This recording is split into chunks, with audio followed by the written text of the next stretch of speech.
You, what up? All right.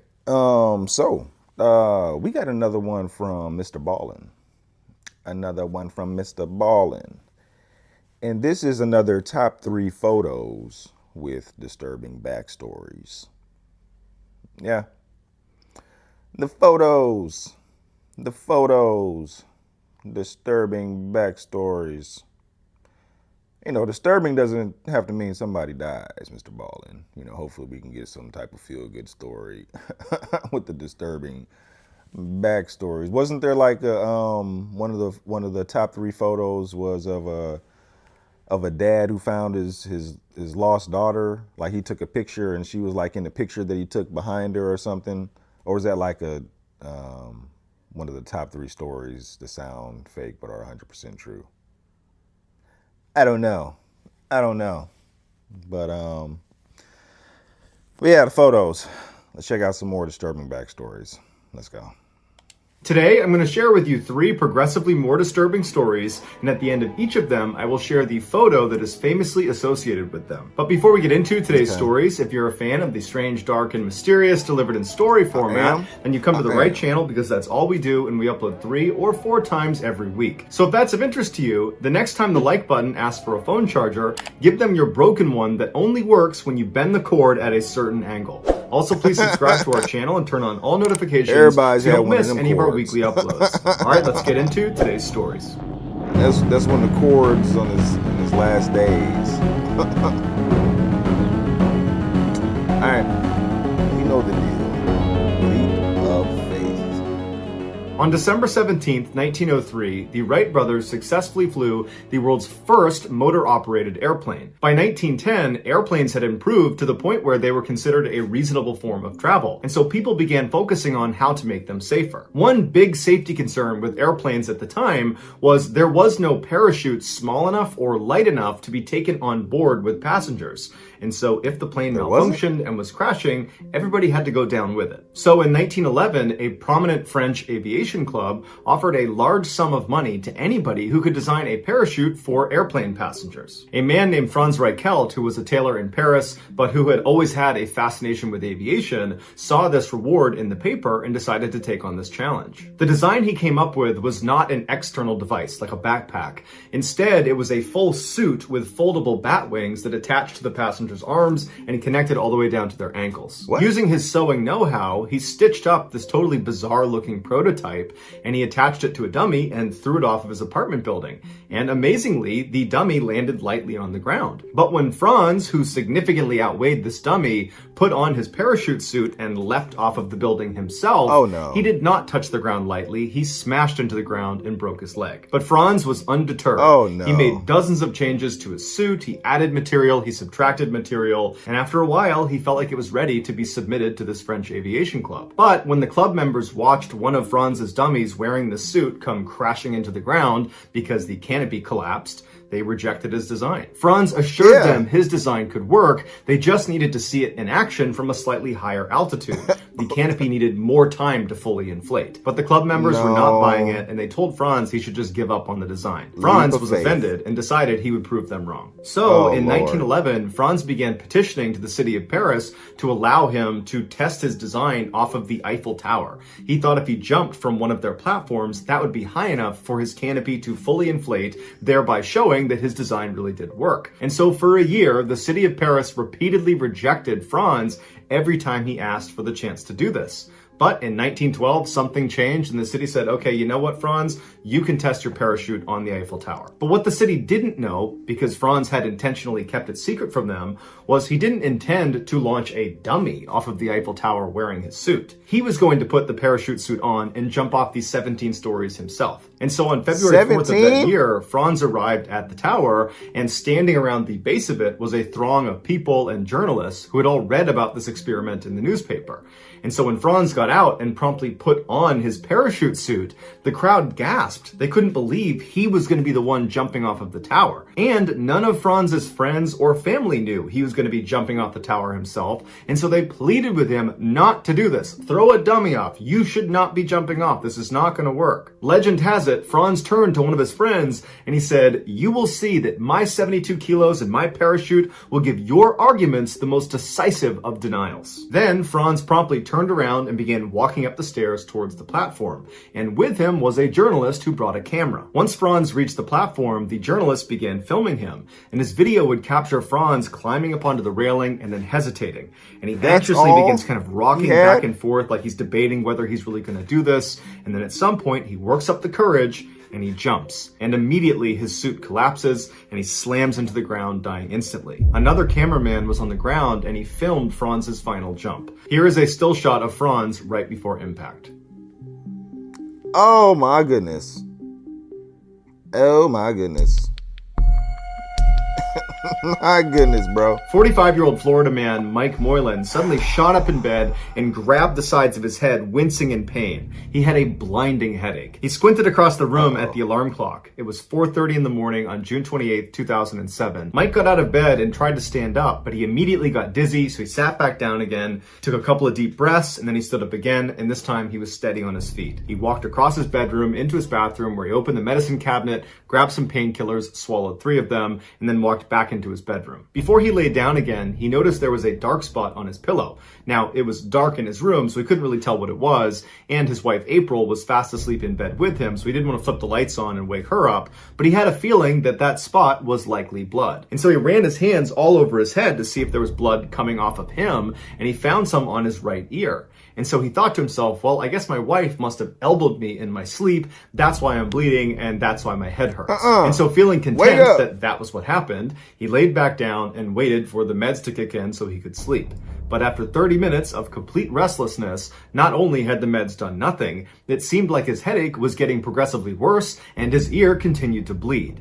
And suddenly Mike thought to himself, wait a minute, what if I have an aneurysm that's burst? And that's why there's blood leaking out of my ear onto the pillow. A brain aneurysm is the bulging or ballooning of a blood vessel in the brain, and if it ruptures, it can be fatal. And so now, feeling scared that he was dying, Mike woke up his wife April and told her we gotta go to the hospital right away. And April, who's half asleep, seemed very confused, but eventually got the message, and they got up, they hopped in her car, and she drove them to the emergency room. As soon as they got there, doctors x-rayed Mike's head.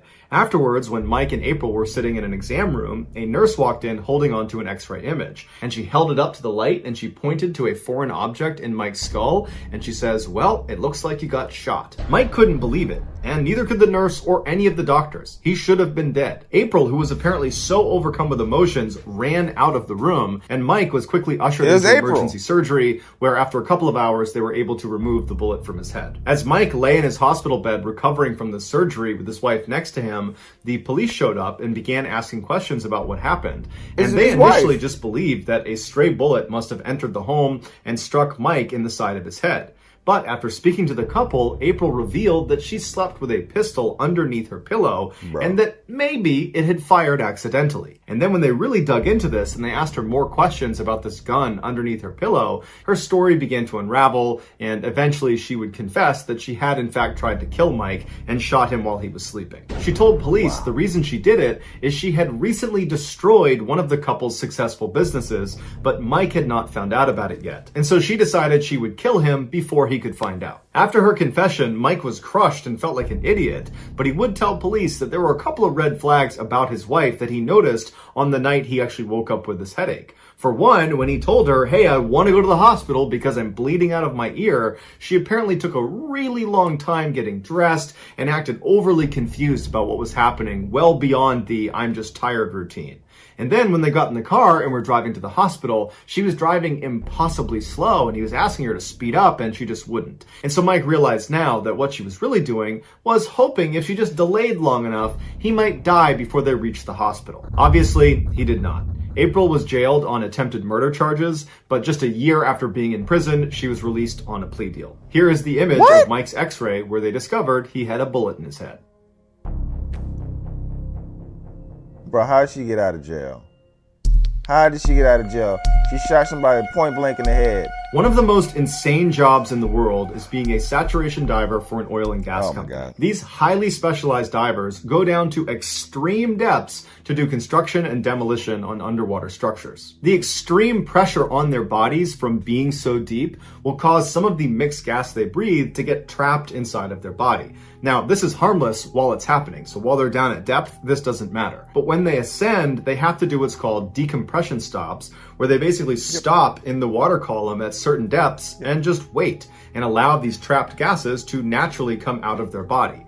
Now, if they skip these decompression stops and just rush to the surface, those trapped gases will not leave their body and they will expand inside of them, causing a condition called decompression sickness, or the bends, and it can be fatal. Now, these decompression stops get longer and longer the deeper you go. And in the case of saturation divers, they'll go as deep as 2,000 feet. And for reference, in order to safely ascend from 2,000 feet, it would take you about 33 hours. And so these oil and gas companies can't afford to have their divers taking 33 hours in between dives, and so they came up with a clever workaround. They built a pressurized chamber system on board ships and oil rigs where their divers would live in between their dives. And what this did was, by keeping their divers constantly under pressure, either literally underwater or in this system, the trapped gases inside of them didn't have a chance to expand, and so their divers couldn't get the bends. The divers would live inside of this incredibly cramped chamber for weeks at a time,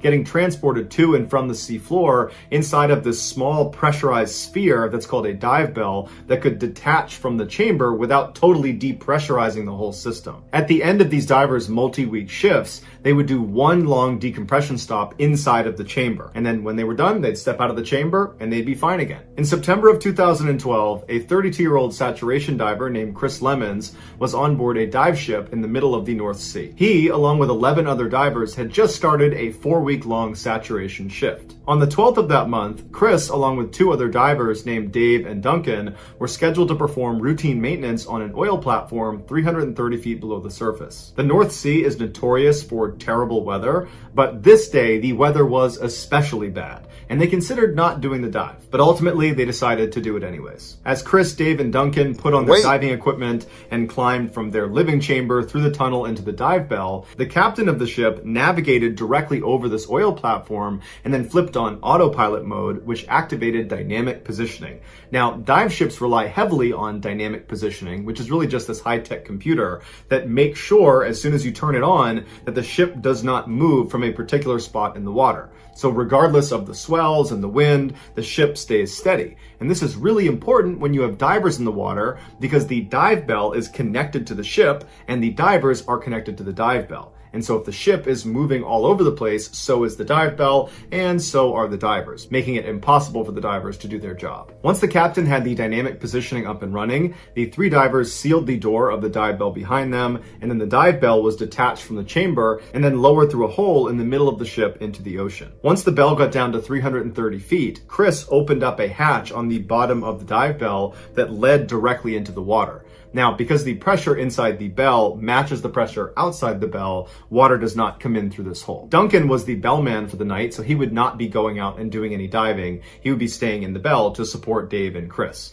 And so he helped them get their big helmets on and connected their umbilical to each of them. Sat divers, when they're outside of the bell, are completely reliant on their umbilical. It's this long stretch of tubes and wires that are connected directly to their suit and to their helmet, and it provides air as well as heat and electricity to their lights, and it provides radio communication up to the people on the boat. Once Chris and Dave were all set up, they slipped through the hole at the bottom of the bell, which brought them down to this little platform that was suspended right below the bell, and from there they leapt off all the way down to the sea floor.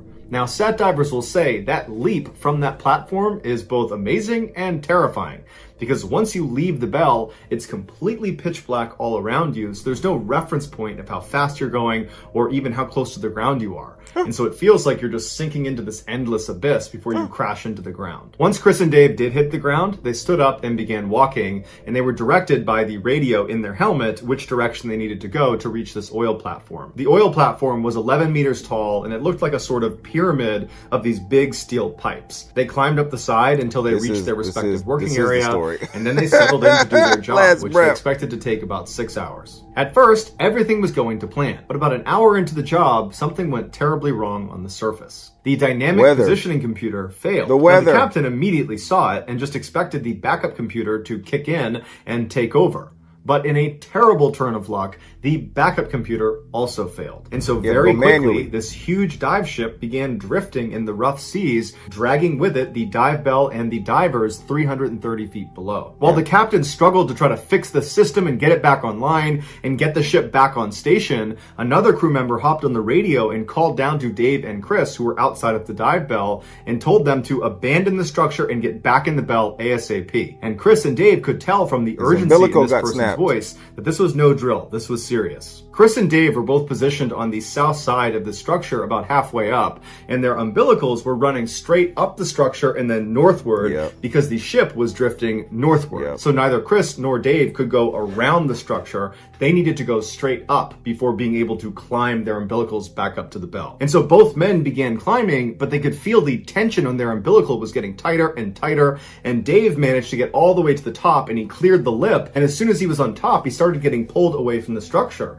And he looked to see if Chris was also getting pulled, and all he saw was Chris's umbilical, impossibly stretched, still draped over the south side, and he could not see Chris. And that's when Dave, Duncan, and all the people on the surface heard Chris come over the radio frantically saying he was stuck on the underwater structure. His umbilical had gotten wrapped around one of the pylons. And so through the radio, Chris asked Duncan to give him more slack. But Duncan said, "There is no more slack. We are completely tight here. You have to get it free." And Chris would say, "I can't unfree it. It keeps getting tighter and tighter. I can't get it off the pylon." And so Dave jumped down onto the platform and tried to pull himself over to Chris, but his own umbilical was getting pulled towards the dive bell, and so he could not help Chris. And so Dave knew he couldn't do anything, so he turned and began crawling up his umbilical towards the dive bell, and as he's climbing, he hears behind him this extremely loud explosion. It sounded like a shotgun going off, and what it was Chris's umbilical snapping under the tension. As soon as the umbilical snapped, it sent Chris flying backwards off the structure,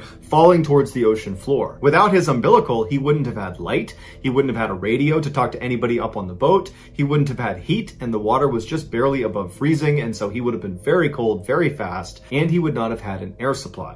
Although he would have had 2 backup canisters on his back that would automatically turn on. However, they only gave him 5 or maybe 6 minutes of air. And so when Chris hit the ocean floor, it would have been eerily quiet and totally, completely pitch black. He stood up at some point and looked around him and didn't see anything, but knew he had to get back to the underwater structure. It was his only chance of anybody finding him again. And so he had to make the impossible decision of just choosing a direction and blindly walking, not having any idea what you're walking towards. Choose wrong and you might walk over a cliff. But at some point, Chris made up his mind and just began walking in a single direction, and miraculously, he walked into the underwater structure. He climbed up the side until he got to the top, which was a flat metal grate, and there he looked around and saw there was no dive bell, there was no sign of anything. It was just him. He was completely all alone. And he must have known at this point that he was running out of air. He probably had maybe 1 or 2 minutes left.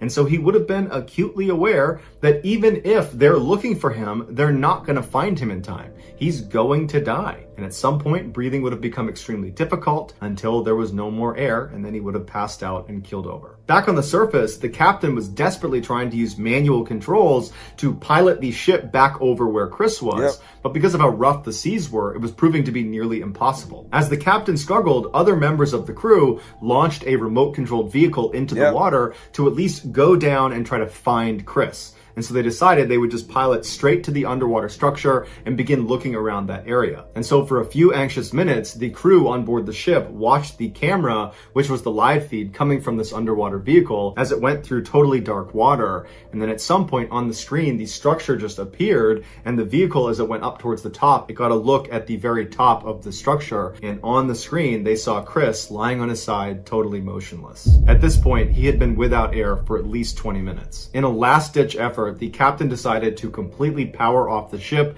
and its computer and just do a hard reset, something that you would never do, especially in rough seas, because if it doesn't come back on again, you are dead in the water. But when they turned it back on again, the ship came on and the computer system came back online, including the dynamic positioning computer. And so the captain immediately threw it on autopilot and the ship navigated right over where Chris's last position was. After Chris's umbilical had broken, Dave had managed to climb back up to the bell, and he was just standing underneath that platform right beneath it. And so when the ship got right back over Chris's position, Dave leapt off the platform, got to the seafloor, climbed up the structure, grabbed hold of Chris's body, and hauled him back up into the bell. Once Chris's body was inside the bell, Duncan, the bellman, removed Chris's helmet, and he saw that his face was blue and he was totally lifeless. But Duncan immediately just gave him mouth-to-mouth resuscitation. And after giving him 2 big breaths, Chris came back to life. He started gagging and coughing, and he's looking around wide-eyed, and Duncan and Dave are looking at him like, you gotta be kidding me, you're supposed to be dead. And after about 30 seconds, the color in Chris's face had totally come back, and he was looking at Duncan and Dave and asked them, what happened? And Duncan and Dave didn't have an answer for him. And so instead, all 3 men just started laughing and hugging. They could not believe it. Once Chris was brought back up to the ship, the dive medic looked at him and concluded that nothing was wrong with him. He was perfectly fine, despite the fact he had been without an air supply for over 30 minutes. And 3 weeks after the incident, Chris was back down saturation diving again. Today, scientists don't know how Chris survived. The leading theory is that it was just so cold, it slowed his heart and his brain down, and that somehow kept him alive. Oh, wow. But the reality is, his survival is a total mystery. Here is what the crew saw when their remote-controlled vehicle found Chris lying on top of that platform. Yep. It's 2012. So that's going to do it, guys. If you found the secret in today's episode, let us know. Yeah, that was just like the movie, The Last Breath. Hold on. Yeah, it's in the thumb. You got it in the thumbnail. So they put it in the thumbnail recently. Yeah, that was just like the movie. That everything Mr. Ballen said was just like the movie, except I think like when he came to, he was like in the movie, it took him a while to come to, to get back to normal. But pretty much everything else just exactly like the movie. Felt like Mr. Ballen was telling me the movie. Man. Yeah. I'm surprised Chris got back in the water and back to saturation diving. I would have to find another job after that, or taking some time off. I would have took a lot of time off. Man, he got right back in the water. I mean, I don't know how he survived. When I was watching the movie, I was like, how is he going to survive this? And it was like, he's been in the water for over 12 minutes without air. I was like, okay, so he's gone, right? No. Maybe the cold, the cold does slow down your heartbeat and maybe your brain activity and stuff. Man. Yeah. Chris. Chris, I get paid too much not to go back in the water. You probably got a raise and everything. Okay. And the second story. I mean, come on. What was she like? She shot him right in the ear. Man. Everybody, you gotta watch out for everybody. Even the one sleeping right next to you. You can't even have a good sleep. And I mean, it's nothing that you did. It's her, because she said that she ruined one of the businesses they had, and so she didn't want him to find out. So she was gonna kill him. But that don't even make sense. You got multiple businesses, and one of them, I'm pretty sure he would have understood, or maybe he would have been upset. But I mean, it's nothing to go crazy about. Man. And then these people that are embarrassed of other people finding out stuff, why are you taking them out? You go somewhere. You take yourself out. Like, I don't understand that. Other people, so he's the only one you didn't want to know. Other people gonna know that the business has failed. The whole world is gonna know after it's known. But you just want him to be out the picture, so you're not embarrassed or whatever in front of him. I don't understand that. I mean, I don't understand. And then what? You shot him and then went back to sleep? What'd you think was gonna happen? How'd you think that was gonna go? So you went to sleep. You had a gun. You shot him in the ear, and you went back to sleep. You didn't make sure he was gone. You just went back to sleep. You was gonna act like it was a burglar or something when you had a gun under your pillow. Then you say, "Yeah, I usually sleep with a gun under my pillow. It may have been an accidental discharge." Like what? No, that doesn't make sense. Lock her up. Lock her up. My goodness. Jeez. Yeah, everybody. You gotta watch out for everybody. Man. In the first story. At first I was about to be like, oh, this is the dude that invented the parachute. No. That is not the dude that invented the parachute. The dude that invented the parachute probably saw this dude. What was his name? Franz. He's like, yeah, we gotta find something better. Like, I mean, what the heck? You just had you just had some clothes with a whole bunch of pockets. That's all you did was you added some pockets to your clothes, and you thought that was gonna slow things down. Like, I don't think they had a good understanding of gravity back then, if that's how. I gotta get higher. He jumped, like one of his first jumps, one of his first tests or attempts. He jumped and he broke his leg, and then this thought, he's like, I gotta get higher. The reason why it didn't work is because I wasn't high enough. No, man, I don't think so. I don't think so, man. Yeah, you get what